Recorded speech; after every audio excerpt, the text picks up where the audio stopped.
Welcome back to the WHHI Daily News. With us now is Liz Lucarini. She is with the local, let me start again. I didn't start my clock. Lucarini.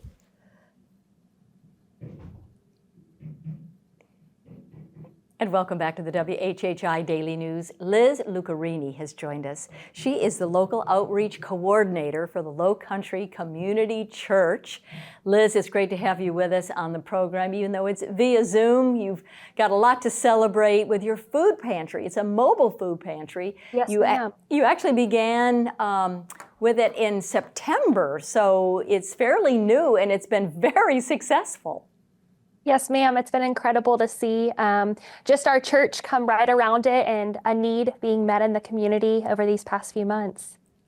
And so you have several hundred volunteers that are helping. So, talk about the volunteer work.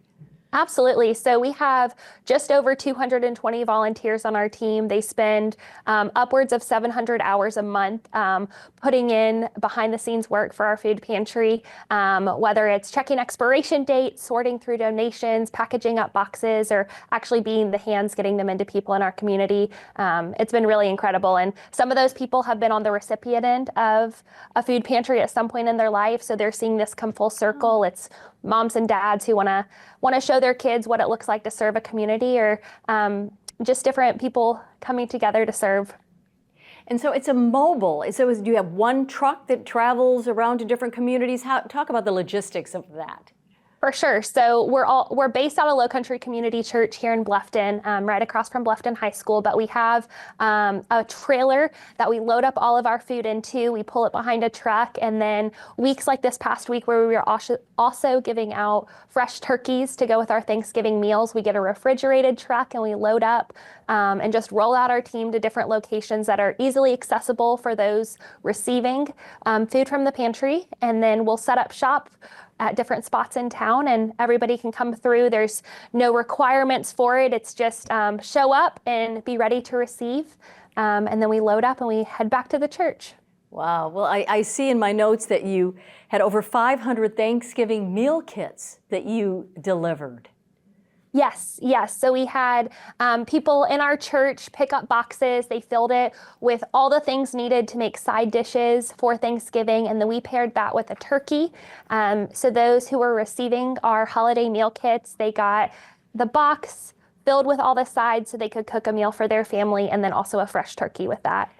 So if a family wants to be wants to volunteer, bring donations, food, whatever, money, how does that work? Yes, so they can go to lowcountryfoodpantry.com.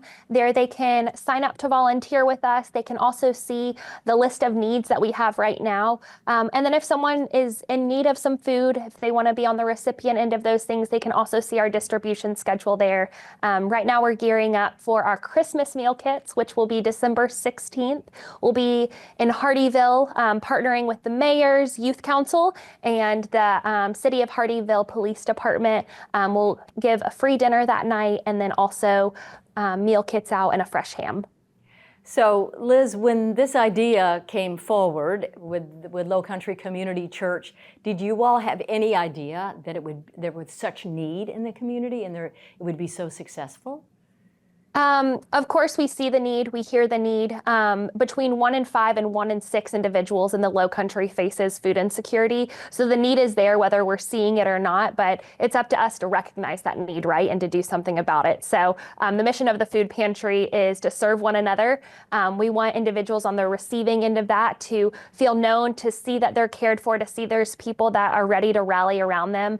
But of course, it's just a dream. And so when our people rallied behind it and they were ready to push forward with it, we couldn't have dreamed of the response that our church would have to this, to really be the hands and feet and make this possible.